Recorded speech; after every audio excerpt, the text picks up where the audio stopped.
Welcome, everybody, to the R Cubed podcast. I am your co-host, Rob Mann, and I have opinions.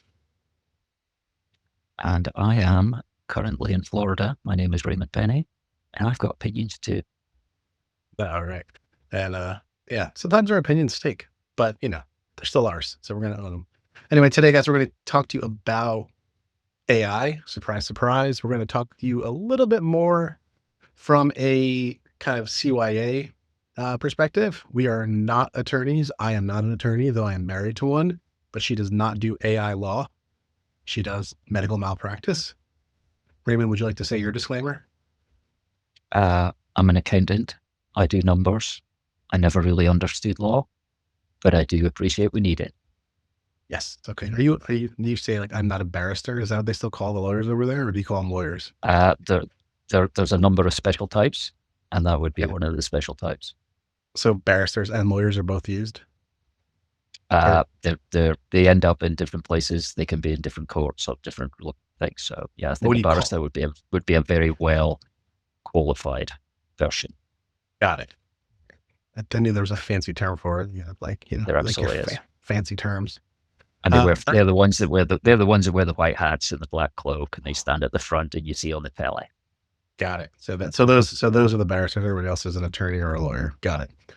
Pretty much. If I see someone, I really want to see you like walk into someone. I know they take them off before they leave after the courtroom, but I'd love to see one in public and be like, the white coats are coming or something silly to them. But yeah, they would not even know what was going on. It would just be for my own amusement, which is really the only reason you should do things, is for your own amusement. Anyway, Raymond, do you want to talk about, you want to get cracking here on what we're going to be talking about in terms of AI recorders and call recording, et cetera? Yeah. One of the questions that we get asked a lot is about note-taking. I think everyone's probably been in a situation where they've had more note-takers in the meetings than the number of people. And more recently, we've been getting into understanding exactly what's expected of note-takers, and particularly with reference to Illinois HB3773, which is quite a mouthful. But what I thought we'd do today, and today is the 6th of March. So this is live as of the 6th of March. What does HB3773 actually mean, and how does it impact recruitment? So it's actually a civil rights addendum to under the civil rights violations, and it covers recruitment, hiring, promotion, and renewal, along with training selection. And really, unlike anything that's going on in New York State and Colorado, Illinois does not actually require formal bias audits, which is interesting. But hey, yeah. If you're working in lots of states, you've got to do everything. And we did our bias audit. We do it every month. Thank you very much to Ward and AI. It's something that's really worthwhile. You hear much about bias audits, Rob? No, but I know they're happening more and more, and they're being required, which is not a bad thing if you're going to be deploying AI, right? Just to kind of, I'm always a big fan of CYA. If you can do it effectively and cost effectively, then why not? Yeah. But I think maybe my part of HB37. So my part is that it doesn't stop you from recording a call. It has to do with, on the human rights side, the making employment decisions, which it's not voice recording. It's more like voice recording if you are using an interviewing AI agent, right? So I'll let you finish the thought. No, I think that's actually where it starts getting interesting, and it brings in the concept of being able to tell your candidate or your employers what you're doing, or your employees what you're doing with AI. And I think that's where it starts to get interesting. And that has to be done in a really plain English way. And I think that everyone who is then, let's say, recorded is the first time that they interact with any of your business's AI tools. So it's good to get in there early with, hey, what do you do? How do you use AI? Make it nice and clear. Everyone understands. And that's where it sort of brings us into that the gap that we've got around who's accountable for that part. So if you're a software provider, we're providing software to customers. Customers need to know what we do, and then those customers need to pass it on to the candidate so the candidate understands it. And particularly if they're using AI, explain it in simple English so that someone can understand. It is not hidden away. I think the simple And I form is think, just the simple is like just lay out in bullet points what, it doesn't have to be bullet points, but just as cleanly as possible, all of the things that AI does in your business. and that's where I went into an interesting hole, which was understanding the concept of the glass box statement as as opposite to the black box. So normally recruitment is a black box. You don't tell people what you do. In order to be transparent about the AI you use, the concept of having a glass box statement becomes important. And it's your commitment to be able to just explain what it is you're doing and be open to asking questions on it. Now that gets to the situation where you may not actually know what your AI does. And if you don't really know what your AI does, I sort of think you should. And therefore one of the things, maybe one of the only takeaways from today, if you take one thing away, that is do an audit of what you've got in AI, what touch points you've got, map them out, know where they are, and be able to explain them in plain English to yourself, to your employees, to your candidates, and maybe even to your customers. If you can do that, everything's great. I think, and this is reminding me of something I did earlier this week. So again, it's March 3rd or March 6th. March 3rd, I was actually at the Staffing Sales Summit up in Orlando, and I hosted it was supposed to be like a roundtable. Last year we had 10 people. This year we had 45 in the room. Nice. So nice, big table. Changes format a little bit, where it's more like us talking at people and answering questions than it was like having a discussion. But things I learned last year or the last 2 years is like, you need to have an AI policy for your company. And I think if you're going to, and by the way, only like 3 out of the 45 people raised their hands when I asked who had an AI policy. So it was a little concerning. Yeah. Overall. That was so last year. They need to catch up. Yeah. And then what I said was, I was like, just it's more CYA, right? But the other thing is, if to add to what you just said, put in your AI policy how you as a firm use AI, and also how you expect your recruiters to use AI. And that way you don't have to pivot that much from, hey, I can actually just send this to candidates as well in a modified format to explain what we do, or customers. And now, like you said, I mean, I don't know if that's exactly what you meant when you said glass box, but you are being more transparent about to your end clients, right? You have 3 end clients, your team, your candidates, and your customers. Now you're being transparent with all of them. Yeah. And I think that where it gets awkward is where you don't actually know what your vendor stack is. So if you're using a tool that comes and you got it from Microsoft, hey, it's cool. You probably know it's OpenAI in the background. If you bought something and it comes as part of your phone system, the transcription, it's good to know, hey, which models do you use? How does it work? So they should say Amazon, they should say Whisper, they should say all the things that are very common. And just asking your vendors directly, what does it do? How does it work? Now, you're not asking for any secrets, just understand that process. Because once you've audited your AI touch points and you know your vendor stack, then you can write your glass box statement. And with that glass box statement, I think you should send it ahead of time. We're going to have an interview. We're going to record it. Just so you know, this is what we do with AI. This is how we use it. It's up to the candidate whether they want to get involved with that or not. But that also helps with your policy, with you documenting your AI governance. And it sounds boring, but it's going to catch you one day when you're looking the wrong way. So get it done now. Yeah.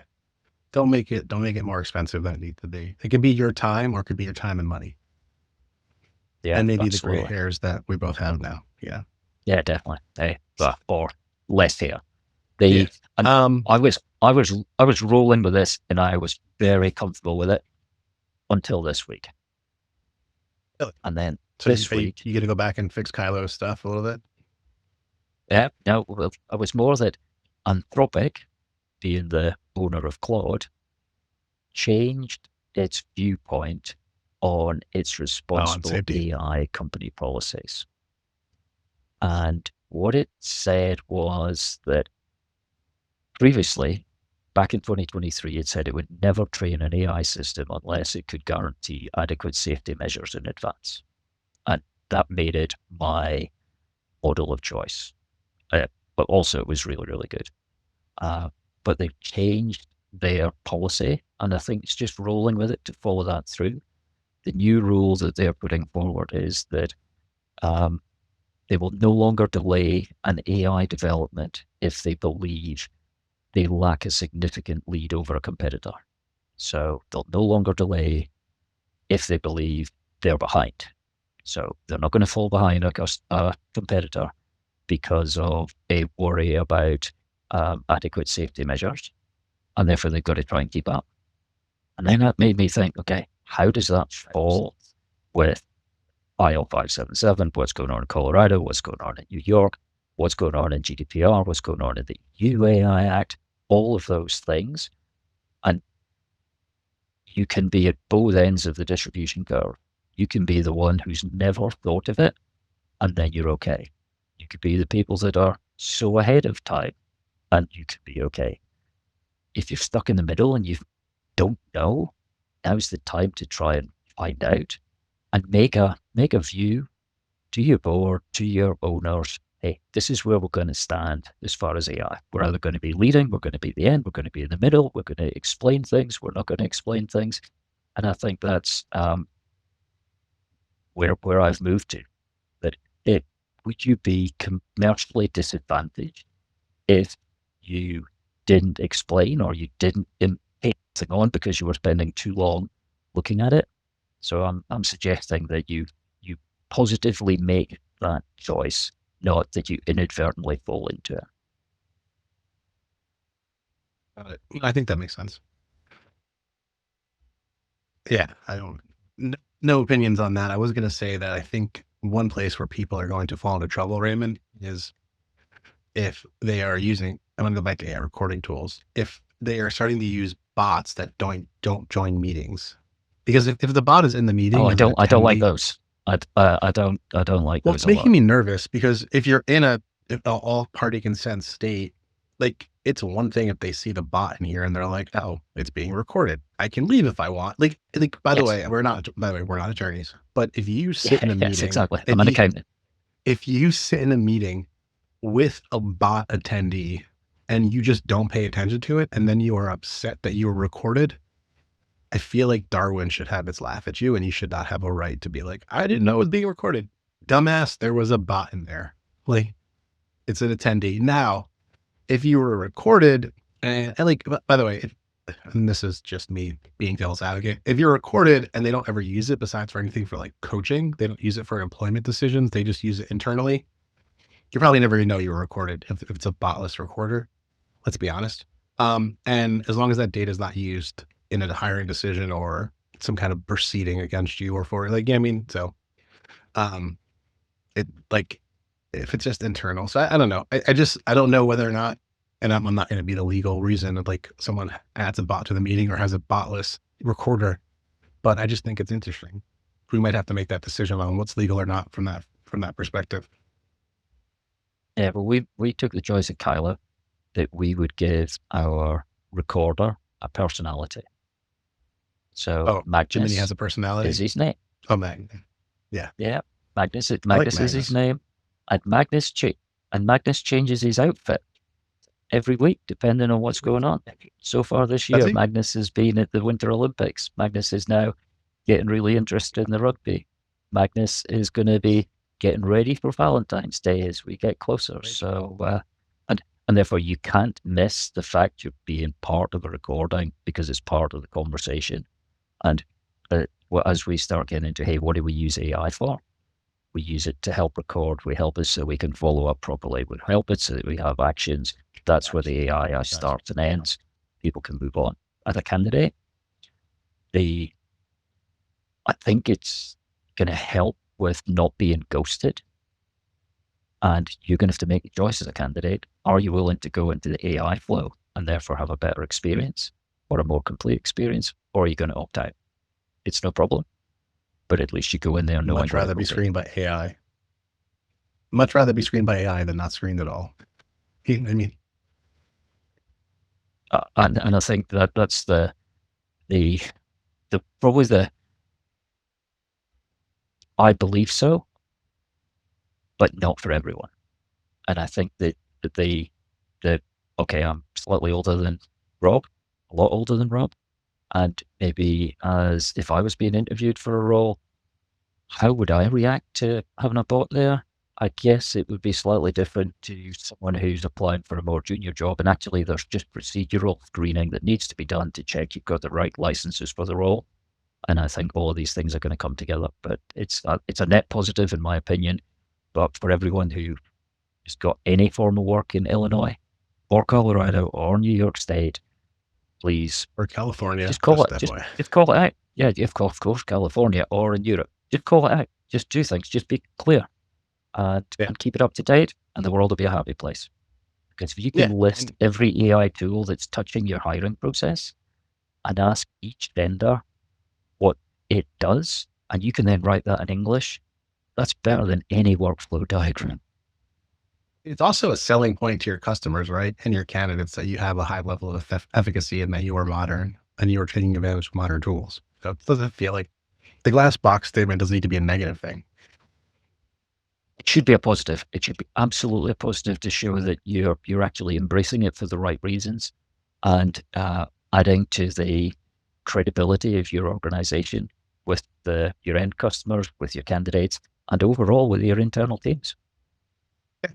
So anyway, all right. Well, if you don't have a glass box statement and you need help writing one, you can find Raymond or myself. Yeah. Mine might be a little bit sassier. His might have some Scottish words in it. Aberdonian or Aberdonian slang. That's Didn't drop any in this episode. So not this one. I'm in the US. I've got to speak properly. He's in the US. Well, I don't know if we speak properly, Raymond. That's kind of you. That's a different very, very kind of you.